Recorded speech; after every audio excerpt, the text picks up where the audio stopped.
Hello everyone, welcome to जुमाक्सा classes. आज हम लोग पार्ट 3 कॉन्स्टिट्यूशनल डेवलपमेंट का देखने वाले हैं। एक्ट ऑफ सेटलमेंट 1781 और उसके साथ साथ पिट्स इंडिया एक्ट 1784। अगर कुछ टाइम हमारे पास बचा है तो हम लोग 1786 का जो एक्ट था उसको भी हम लोग यहाँ पर देखने की कोशिश करेंगे। यहाँ पे आप हमें कॉन्टैक्ट कर सकते हैं। ये हमारी ईमेल आईडी है jumaksaclasses@gmail.com। इंस्टाग्राम आईडी है, टेलीग्राम चैनल है, इसको भी आप ज्वाइन कर सकते हैं। अब आप आ जाते हैं एक्ट ऑफ सेटलमेंट 1781 पर। देखिए, जो 1773 के अंदर जो कमियाँ रह गई थी, वीटो पावर नहीं मिला, जो है जो बोर्ड ऑफ डायरेक्टर जो था उसको कुछ पावर्स नहीं दी गई, उनके काम को डिवाइड नहीं किया गया, ये सारी जितनी भी परेशानियां थी वो एक्ट ऑफ सेटलमेंट के अंदर देखी गई। सुप्रीम कोर्ट और सुप्रीम काउंसिल, इन दोनों के बीच में टसन चालू हो गया।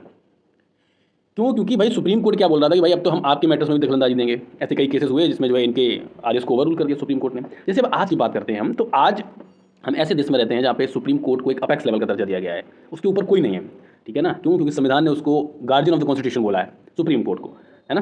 तो इस वजह से आज तो भाई वो टॉप पे है, लेकिन उस वक्त ऐसा नहीं था। जो सुप्रीम कोर्ट था, तो अब सुप्रीम जो काउंसिल थी, सुप्रीम काउंसिल का मतलब क्या हो गया? सुप्रीम काउंसिल का मतलब हो गया गवर्नर जनरल की जो काउंसिल थी जिसमें 4 मेंबर थे, ठीक है। तो वो ये गवर्नर जनरल की जो काउंसिल थी, तो उसके साथ साथ और भी कुछ लोग थे, जैसे जमींदार हो गए, वहाँ के कंपनी सर्वेंट्स हो गए, अदर सिमिलर पिटिशंस फाइल की गई ब्रिटिश पार्लियामेंट के अंदर। क्या बोला गया कि भाई सुप्रीम कोर्ट तो बड़ा अनलॉफुल ऑपरेशंस कर रही है, ठीक है, तो इसको आप भाई देखिए प्लीज़। तो इसको एक क्रोनोलॉजी में हम लोग समझने की कोशिश करेंगे। यहाँ पर ये है वो क्रोनोलॉजी। राइवलरी हुई सुप्रीम कोर्ट और सुप्रीम कोर्ट जो काउंसिल थी उसके बीच में। राइवलरी किस बात की थी? पावर की, कि भाई हम ज़्यादा पावरफुल हैं, आप ज़्यादा पावरफुल हैं, आप हमारे कामों में टांग क्यों अड़ा रहे हैं, सुप्रीम कोर्ट काउंसिल बोली। अब भाई गवर्नर जनरल काफ़ी टाइम से राज कर रहा था, उसकी काउंसिल काफ़ी टाइम से राज कर रही थी, तो एकदम से अब सुप्रीम कोर्ट को आप पावर दे देंगे तो फिर दिक्कत तो हो जाएगी, ठीक है। सुप्रीम काउंसिल ने जो ब्रिटेन का जो पार्लियामेंट है उसके अंदर पिटिशन फाइल किया, ठीक है। वहाँ उनको बताया, ब्रिटिश पार्लियामेंट थी उसने कमेटी बना दी। कमेटी ने इन्वेस्टिगेट किया, अपनी रिपोर्ट पेश की, उसने बोला हाँ भाई ये बात सही है, सुप्रीम कोर्ट को सुप्रीम काउंसिल या गवर्नर जनरल के मैटर में जो है टांग अड़ाने की जरूरत नहीं है, ये बात उसने बोली। लेकिन आज अगर आप बोलेंगे सर ऐसा क्यों भाई, आज तो सुप्रीम कोर्ट टॉप पे है। तो आज ये डेमोक्रेसी है और वो इंपीरियलिस्टिक पावर थी, दूसरा देश पे राज कर रहा था, ठीक है। वो लोग जो ब्रिटिशर्स थे वो हमेशा ये चाहते थे कि जितनी भी कमियां हों, जितनी भी तकलीफें हों, सब भारतीयों को हो, ठीक है ना, ब्रिटिशर्स को ना हो। तो ये चीज़ थी। उसके साथ ये तो पूरा आपने क्रोनोलॉजी समझ ली कि क्यों भाई 1781 का जो एक्ट ऑफ सेटलमेंट है वो आया। उसके साथ साथ आप कुछ की प्रोविजंस इसके देखते हैं कि एक तो रेवेन्यू मैटर्स, पार्लियामेंट ने बोला कि भाई सुप्रीम कोर्ट आप इधर तो देखोगे नहीं, बिल्कुल भी रेवेन्यू मैटर से आप रहिए दूर, आप रेवेन्यू मैटर को बिल्कुल नहीं टच करेंगे। और जो भी अगर रेवेन्यू मैटर्स का कोई मामला अगर आता भी है तो वो जो है ब्रिटिश पार्लियामेंट के अंदर वो देखा जाएगा, आप उस पर जो है कोई उसका आपको मतलब नहीं रहेगा। गवर्नर जनरल को और उसकी काउंसिल को सुप्रीम कोर्ट के जुडिक्शन से कर दिया बाहर। मतलब सुप्रीम कोर्ट में अगर आप कोई केस करने जाते हैं उस वक्त, तो सुप्रीम कोर्ट कुछ नहीं भाई सुनेगा। क्यों? क्योंकि सुप्रीम कोर्ट आपसे बोलेगा भाई आप जाइए 1781 का एक्ट पढ़िए जा करके, उसमें जो है ऐसा ऐसा मुझसे सारी पावर्स ले ली गई थी। तो भाई फिर सुप्रीम कोर्ट है किस काम का? सुप्रीम कोर्ट का काम ये था कि जो कलकत्ता के जो रेसिडेंट थे ना, जो लोग वहाँ रह रहे थे, उनके ऊपर आप अपनी हुकूमत चलाइए, उनके ऊपर आप जो है उनके केसेस को सुनिए, जो भी आपके पास पिटिशंस आती हैं उनको आप सुनिए। उसके साथ साथ इसमें यह भी बोला गया कि जो पर्सनल लॉ था डिफेंडेंट का, उसको भी मैं आपको अच्छे से बताता हूँ कि हिंदूज जो थे, देखिए वैरेन हॉस्टिंग की जब मैं बात करता हूँ तो मैं आपको बता दूँ कि वैरेन हॉस्टिंग जो था वो बहुत ही कैपेबल पर्सन था, ठीक है। उसने एक अलग से टीम बना रखी थी। मतलब अब आप इंडिया के रेस्पेक्ट में देखेंगे तो वो हमारे लिए तो एक तरीके का गलत इंसान ही था, लेकिन जब आप उसको एडमिनिस्ट्रेशन के लेवल पे देखेंगे तो आपको लगेगा कि भाई बहुत ही एबल पर्सन था, वो एबलेस्ट पर्सन था, ठीक है। तो उसने एक टीम रखी हुई थी कि आप पढ़िए कि हिंदूज़ के अंदर कौन कौन से लॉज फॉलो होते हैं, कौन कौन से कस्टम्स हैं, कौन कौन से ट्रेडिशंस हैं। आप मुस्लिम्स की उसने पूरी जो है टीम रखी थी कि आप उनको पढ़िए कि कैसे कैसे ये लोग फॉलो करते हैं, इनके शादी करने का सिस्टम क्या है, किस तरीके से ये लोग शादी करते हैं, किस तरीके से ये आपस में रहते हैं, ये सारी चीज़ें थी। तो उसने बोला कि भाई हिंदूज़ को आप हिंदूज़ लॉ की तरह उनका ट्रायल होना चाहिए, ठीक है, और मोहम्मदन लॉ, मुस्लिम्स के लिए मोहम्मदन लॉ होना चाहिए। ये बात उसने एक तो बोली। उसके साथ साथ क्या हुआ, ये वाला जो आप पॉइंट देख रहे हैं ना, ये पॉइंट काफ़ी इंपॉर्टेंट है। जैसे मान लीजिए आज अगर आप कोई, जैसे मान लीजिए बंदा है ए, उसने मर्डर कर दिया आर का, ठीक है, आर का मर्डर हो गया। अब आर के लोग जो हैं भाई जाएंगे कि भाई इस बंदे ने इसका मर्डर कर दिया है, तो अब ये गए कोर्ट में। मान लीजिए यूपी के अंदर मर्डर हुआ तो ये लोग यूपी में गए, ठीक है, यूपी के जो है प्रोविंशियल कोर्ट के अंदर गए, मतलब हाई कोर्ट, ठीक है, हाई कोर्ट के अंदर ये लोग गए। तो हाई कोर्ट में अब मान लीजिए कि उसको फांसी सजा हो गई। अब आप अपील करेंगे, अपील आप कहाँ करेंगे? आज के टाइम में तो आप अपील करते हैं सुप्रीम कोर्ट में, लेकिन उस वक्त क्या था कि भाई सुप्रीम कोर्ट में अपील नहीं करेंगे, आप अपील कहाँ करेंगे? गवर्नर जनरल की काउंसिल के पास, ठीक है ना, वो मैटर देखेंगे, आप अपील नहीं कर सकते उस चीज़ में। और जो भी रेगुलेशंस थे कि भाई जो प्रोविंशियल कोर्ट्स हैं और जो उसकी काउंसिल है, जो काउंसिल्स होती हैं, वो गवर्नर जनरल की जो काउंसिल है उसको ये पावर दे दी गई कि आप रेगुलेट करेंगे। तो ये सारी पावर्स, मतलब कुल मिला के जो ऑटोमेटिक जो आपको समझ में आ रहा है वो समझ में आ रहा होगा कि गवर्नर जनरल की जो काउंसिल थी उसको एकदम से मजबूत कर दिया। ना तो आप रेवेन्यू मैटर्स में देख सकते हैं सुप्रीम कोर्ट से उसने बोला, ना आप इनके किसी जो है काम में दखलंदाजी देंगे, आप जो है आपके रेगुलेशंस भी कौन देखेगा? गवर्नर जनरल की काउंसिल देखेगी। आप अपील के लायक भी नहीं सही हैं, आप अगर आपके ऊपर कोई अपील आती है तो अपील कौन देखेगा? गवर्नर जनरल देखेगा। ठीक है, तो सारी पावर्स इनसे ले ली गई। तो पिट्स, उसके बाद यहाँ तक तो सारी चीज़ें आपको समझ में आ गई होंगी। उसके बाद हम लोग देखेंगे पिट्स इंडिया एक्ट 1784। देखिए ये पिट जो है ना, ये पिट, ये इंग्लैंड का प्राइम मिनिस्टर था उस वक्त। ठीक है, इंग्लैंड का ये बंदा जो था प्राइम मिनिस्टर था, तो इसने पिट्स इंडिया एक्ट लाया था। तो पिट्स इंडिया एक्ट के हम कुछ इंपॉर्टेंट प्रोविजंस देखेंगे। जो रेगुलेटिंग एक्ट था 1773 का, उसमें जो कमियां रह गई वो कहाँ पे संभली? एक्ट ऑफ सेटलमेंट 1781, जिसको जुडिकेटर एक्ट भी बोलते हैं। उसके साथ साथ पिट्स इंडिया एक्ट आया। पिट्स जो कमियां वहाँ रह गई उनको यहाँ पर पूरा किया गया। तो विलियम द यंगर ने इस बिल को इंट्रोड्यूस किया था ब्रिटिश पार्लियामेंट के अंदर। तो अब जो ईस्ट इंडिया कंपनी थी, तो ईस्ट इंडिया कंपनी के पास बहुत सारे एरियाज आ गए थे। अब वो अकेली नहीं बची थी कि कुछ एरिया हो, और रेगुलेट भी इस तरीके से नहीं, इन पर लिमिटेशन डालनी पड़ेगी। इनको एब्सोल्यूट अगर कर दिया तो ये तो हमारी भी नहीं सुनेंगे। ये एक बड़ा मुद्दा यहाँ पर निकल के आया। इन्होंने क्या किया? इन्होंने फटाक से बोर्ड ऑफ कंट्रोल बना दिया। बोर्ड ऑफ कंट्रोल में कौन से लोग हुआ करते थे? पॉलिटिकल फंक्शन यहाँ से छीन लिए कि आप सिर्फ और सिर्फ क्या देखेंगे? आप देखिए रेवेन्यू मैटर्स, जो भी बड़े बड़े फैसले होंगे वो कौन देखेगा? वो देखेंगे हम, पॉलिटिकल लोग देखेंगे। उसमें 6 मेंबर होते थे। बोर्ड ऑफ कंट्रोल जैसे ही इन लोगों ने बनाया, अब ये तो आप पिक्टोग्राफी देख लीजिए कि भाई ब्रिटिश क्राउन से ब्रिटिश पार्लियामेंट आया। ठीक है, ब्रिटिश पार्लियामेंट, ये पिट्स द यंगर पीएम, इन्होंने ये पास किया। रेगुलेटिंग एक्ट 1773 के जो एक्ट, जो एरर्स थे, उनको हटाने की कोशिश की गई। बोर्ड ऑफ कंट्रोल बनाया जिसके अंदर 6 मेंबर थे। पहला था सेक्रेटरी ऑफ स्टेट। अब देखिए, अब एक तो आप देखते होंगे secretary of India, secretary of India, देखिए वो अलग है, ये अलग है। तब तो वाइस रॉय था ना, वाइस रॉय तो अभी आया कहाँ? अभी तो हम 1858 में जाने में तो हमें अभी 100 साल लग जाएंगे भाई। ठीक है, अभी तो हम बहुत पीछे हैं। तो सेक्रेटरी ऑफ स्टेट जो ये है ना, ये कौन है? ये बोर्ड का प्रेसिडेंट होता था। अगर यूपीएससी आपसे क्वेश्चन पूछती है कि सेक्रेटरी ऑफ द स्टेट पहली बार कब आया, तो आप क्या लिखेंगे? Pitt's India act 1784। अगर पूछेगा secretary of India, secretary of state for India, तो आप क्या लिखेंगे? एक्ट 1858। ठीक है, क्यों? क्योंकि वहीं से तो क्राउन रूल चालू हुआ, वहीं तो वाइस रॉय आया। जब वाइस रॉय आएगा तब secretary of state for India आएगा। ठीक है, तो बोर्ड ऑफ कंट्रोल को क्या पावर दी गई कि आप सिविल मिलिट्री अफेयर्स देखेंगे। कोर्ट ऑफ डायरेक्टर को क्या बोला गया? आप कॉमर्शियल अफेयर्स देखेंगे सिर्फ कंपनी के। तो अब आप देखेंगे कि इसमें लोग कौन से हैं? इसमें एक तो सेक्रेटरी ऑफ द स्टेट है, चांसलर ऑफ द एक्सचेकर है, 4 प्रिवी काउंसलर हैं। ये प्रिवी काउंसलर कौन होते थे? ये होते थे रानी के चहीते लोग, रानी के दल में जो होते थे ना, मेन लोग, पॉलिटिकल लीडर्स हैं ये सब। कोई एमपी होगा, कोई मिनिस्टर होगा, ये वो लोग हैं। तो पावरफुल कौन हुआ इन दोनों में से? पावरफुल हो गया बोर्ड ऑफ कंट्रोल। क्यों? क्योंकि जिसके पास पॉलिटिकल पावर ज़्यादा हुई उसके पास अपने आप पावर ज़्यादा हो जाएगी। ठीक है, तो अब ये तो यहीं सिर्फ पैसा पैसा खेलेंगे, लेकिन ये लोग ऊपर से उठा करके इनको खत्म भी कर सकते हैं। ठीक है ना, ये बात भी आप समझिए,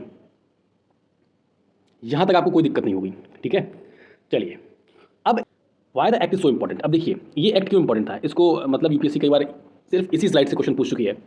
पहली बात तो ये जो फॉरेन पॉलिसी थी ना, वो डायरेक्ट कंपनी ने अपने हाथ में ले ली थी। जो एक्सटर्नल अफेयर जो आज हम लोग देखते हैं ना, आज जयशंकर हमारे जो फॉरेन मिनिस्टर हैं, तो वो वाला जो पोर्टफोलियो था वो डायरेक्ट उसने अपने हाथ में ले लिया था।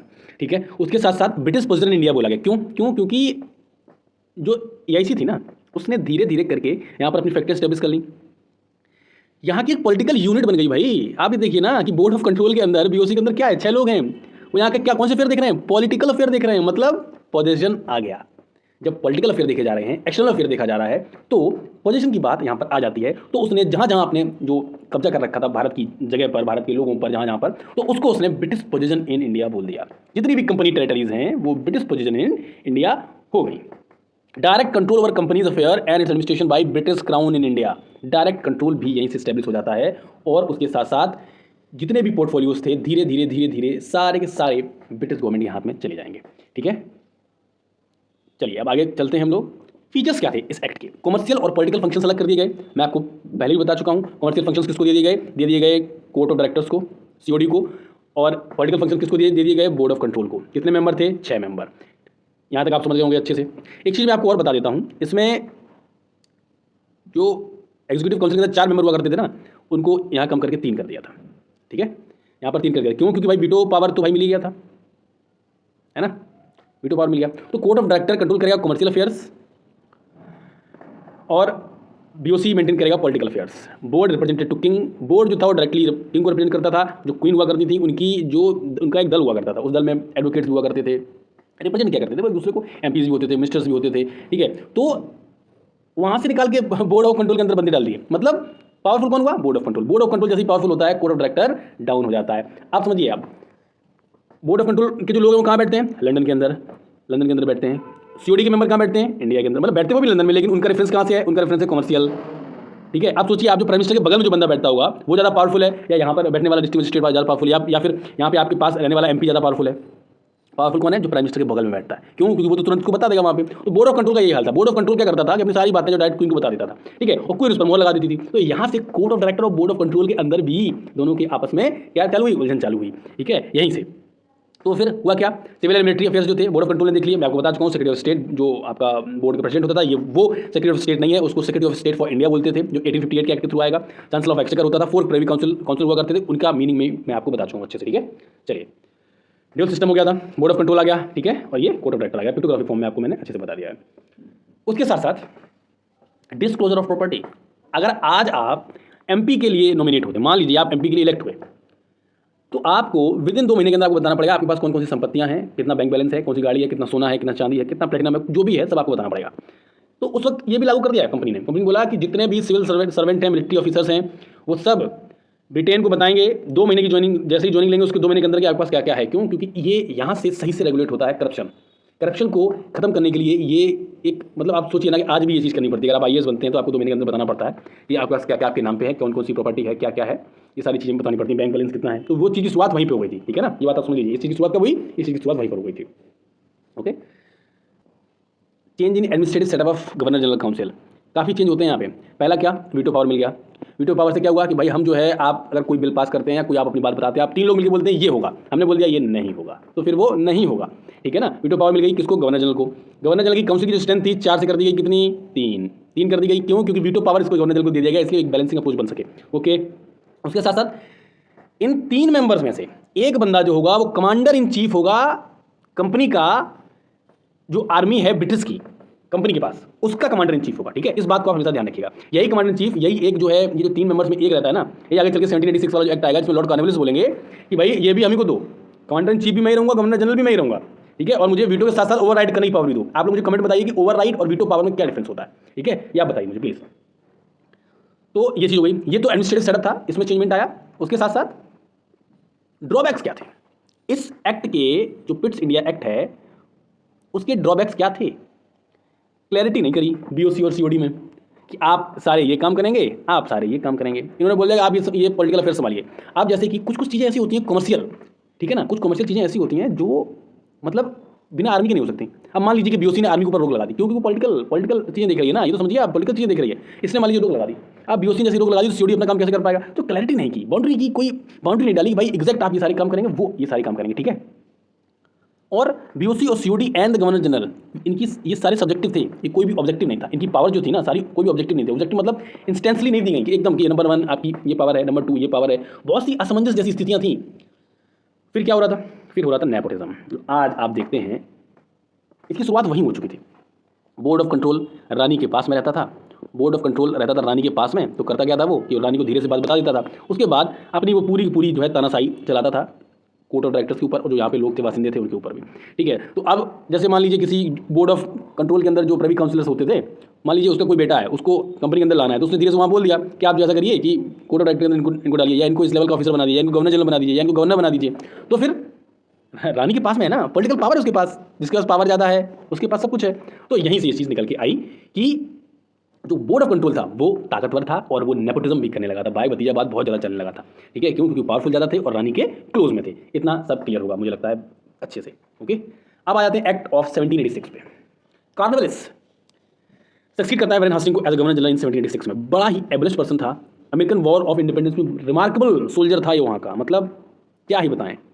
इनके किस्से आज भी ब्रिटेन के अंदर फेमस हैं, बहुत ज़्यादा फेमस हैं। इन्फ्लुएंशियल व्यक्ति था, एरिस्टोक्रेटिक फैमिली से जो है आता था। मैंने आपको लेक्चर 1 के अंदर, लेक्चर 2 के अंदर मैंने बताया था कि एरिस्टोक्रेटिक क्या होता है, और एरिस्टोक्रेटिक कल्चर को कैसे ब्रिटिश ईस्ट इंडिया कंपनी के लोग यहाँ पर उसको कैसे बढ़ा रहे थे, और यहाँ से पैसा कमा करके यूके के अंदर कैसे मौत की जिंदगी काट रहे थे। पॉलिटिकल कनेक्शन थे बंदे के तगड़े। क्लोज फ्रेंड था विलियम पिट्स का। कौन था ये? पिट्स द यंगर। कौन? प्राइम मिनिस्टर ऑफ इंग्लैंड, जिसने पिट्स इंडिया एक्ट 1784 को पास किया था, ठीक है, वही था ये बंदा। चलिए, अमेरिका के रिटर्न होने के बाद इसको ऑफर किया गया गवर्नर जनरल की पोस्ट इंडिया के अंदर कि आप भाई जाओ और गवर्नर जनरल आपको हम बना रहे हैं। लेकिन कहते हैं ना कि जो एबलिस्ट पर्सन होता है वो किसी के सामने झुकता नहीं। अपने काम से इंसान जो है किसी को भी झुका सकता है, और अपने काम में जो निपुण होता है वो कभी भी किसी के सामने झुकता नहीं है, सब लोग उसके सामने झुकते हैं। गवर्नर जनरल की पोस्ट तो इसने एक्सेप्ट करने के लिए बोल दिया, लेकिन बंदे ने 2 शर्तें रख दी। अब वो शर्तें आप देख लीजिए। गवर्नर जनरल ने पहली शर्त रखी कि मुझे ओवरराइडिंग पावर चाहिए। वीटो पावर तो मिल चुकी थी, मतलब आप समझिए कि गवर्नर जनरल के पास वीटो पावर आ गई थी, साथ साथ अब उसे ओवरराइडिंग पावर चाहिए थी। ठीक, उसके साथ साथ अभी मैं आपको बताता हूँ वीटो और ओवरराइडिंग में अंतर क्या होता है, अच्छे से एग्जांपल लेकर समझाऊंगा। उसके साथ साथ इसको कमांडर इन चीफ भी बनना था। ये बोला कि भाई 3 लोग जो इसमें गवर्नर जनरल की जो काउंसिल है इसमें 3 लोग हैं, इनमें से एक जो आपने गवर्नर जनरल बनाया है ना, वो पोस्ट मुझे ही चाहिए, मुझे दखलंदाजी पसंद नहीं। मैं अपने हिसाब से करूँगा, आर्मी को अपने हिसाब से रेगुलेट करूँगा और गवर्नर जनरल तो मैं रहूँगा ही रहूँगा। मतलब कि पावर किसकी कम हो रही है, गवर्नर जनरल की काउंसिल की पावर को बिल्कुल खत्म कर दिया इसने। ठीक है, वीटो पावर भी ले ली, ओवरराइडिंग पावर भी ले ली। उन्होंने बोला भाई ठीक है, तू एवरेस्ट पर्सन है, मैं तुझको ये पावर्स देता हूँ, तू बस वहाँ पर जा। और क्यों, क्योंकि ब्रिटिश जानती थी कि ये व्यक्ति अगर आएगा तो हमें मैक्सिमम से मैक्सिमम प्रॉफिट होगा, अच्छे से अच्छा हमारा वहाँ पर एडमिनिस्ट्रेशन चलेगा। ये सारी चीज़ उनको पता थी। ठीक है, गवर्नर और जो अमेंडमेंट हुआ था ना पिट्स इंडिया एक्ट के अंदर, ठीक है, 1786 में कॉर्नवालिस को अपॉइंट किया गया गवर्नर जनरल ऑफ बंगाल। सारी शर्तें मान ली गई और ये बंदा बनता है गवर्नर जनरल। फीचर्स क्या थे, कमांडर इन चीफ तो बनी गया, ओवरराइडिंग पावर ले ली, court of it recognised and confirm the power of court of directors in the appointments of commander in chief, governor in general and the councillors. होती है जैसे मान लीजिए आप अपनी फैमिली के साथ में जाना चाहते हैं किसी अच्छी सी हिल स्टेशन, देख लीजिए आप मान लीजिए वैष्णो देवी जाना चाहते हैं। ठीक है, आप वैष्णो देवी जाना चाहते हैं, आपने अपने पापा से बोला कि पापा मैं वैष्णो देवी जाना चाहता हूँ। आपके घर में 4 लोग हैं, आपकी बहन है, आपका भाई है, आपकी मम्मी है, 3 लोग हो गए मतलब, और आप हो गए, पापा हो गए। इन सब लोगों ने एक मत बना लिया कि भाई हम लोग सब लोग जा रहे हैं वैष्णो देवी। पापा आए शाम को, पापा ने बोला वैष्णो देवी नहीं जाएंगे। ये क्या हुआ, ये हो गया वीटो पावर। उन्होंने अपना वीटो पावर इस्तेमाल किया और उन्होंने आपके काम को रोक दिया। ठीक है, वैष्णो देवी नहीं जाएंगे और उन्होंने बोला कि हम लोग बगल में चलेंगे झुमरी तलैया। अब आप समझिए कि उन्होंने वीटो पावर इस्तेमाल किया, उन्होंने बोला कि हम ये काम नहीं करेंगे। दूसरा, अब इससे उलट भी हम कुछ भी कर सकते हैं, मतलब आप वैष्णो देवी नहीं जाएंगे, अब आप जाएंगे झुमरी तलैया बगल में बिल्कुल। ठीक है ना, तो ये हो गई ओवरराइडिंग पावर। इस बात को आपने बहुत अच्छे से समझ लिया होगा। ठीक है, उसके साथ साथ जो कोर्ट ऑफ डायरेक्टर थे ये भी काफ़ी टाइम से बेचारे अपना जो है चिट्ठी पे चिट्ठी लिखे जा रहे थे ब्रिटिश गवर्नमेंट को कि भाई हमारा भी कुछ शेयर होना चाहिए। जो अपॉइंटमेंट होते हैं कमांडर इन चीफ के, गवर्नर जनरल काउंसिलर्स के, उसमें हमारा भी कुछ रोल होना चाहिए। तो इनकी बात भी यहाँ पर मान ली गई कि भाई चलिए ठीक है, आप बड़ा पैसा कमा रहे हैं, आप लोग कमर्शियल जो अफेयर्स देख रहे हैं हमारे, तो आपको हम लोग ये पावर दे देते हैं। ठीक है, उसके साथ साथ क्या हुआ, ये हमने देख लिया, ओवरटर्न करने की पावर आ गई थी। आपकी बात हम मानेंगे भी नहीं और हम जो मेरा मन करेगा वो भी करेंगे, आपको बताएंगे भी नहीं। ठीक है, ये चीज़ हो गई। जनरल के साथ साथ और जो गवर्नर थे ना, कहाँ के गवर्नर, एक तो मद्रास का और बॉम्बे का, इनके साथ भी काउंसिल जोड़ दी गई और इनसे इनके पास भी जो है वो पावर दे दी गई, वीटो पावर, ओवरराइडिंग पावर। लेकिन इसमें यह भी बोला गया कि अगर इसका कुछ भी गड़बड़ी होती है, अगर आपको उसमें मुंह की खानी पड़ती है, तो इसकी जिम्मेदारी भी आप लेंगे। कौन, गवर्नर जनरल। अगर वो वीटो और ओवरराइडिंग पावर का इस्तेमाल करता है तो कौन लेगा इसकी पावर, इसका जो है जिम्मेदारी कौन लेगा, गवर्नर जनरल लेगा किसी केस में, बंगाल के केस में, गवर्नर लेगा किसी केस में, मद्रास और बॉम्बे के केस में। ठीक है, यहाँ तक सब क्लियर होगा। ये था हमारा कंप्लीट चैप्टर, जिसके अंदर हम लोगों ने 1781 act of settlement, 1784 Pitt's India act, 1786 का जो एक्ट था जिसमें कॉर्नवालिस ने अपना दबदबा दिखाया, ये हमने देखा। अब हम लोग नेक्स्ट पर चलेंगे अच्छे से। नेक्स्ट जो लेक्चर अपलोड होगा उसमें कोई क्वेरी है आपकी, आप हमसे डायरेक्ट पूछ सकते हैं, कमेंट में आप लिख दीजिए, उसका जवाब वहाँ दिया जाएगा। साथ में आप हमारे टेलीग्राम चैनल को ज्वाइन कर सकते हैं, वहाँ पे आपको सारे सवालों के जवाब मिलेंगे, PDF भी वहीं पर अपलोड होगी। ठीक है, so thank you and have a nice day. Thank you all.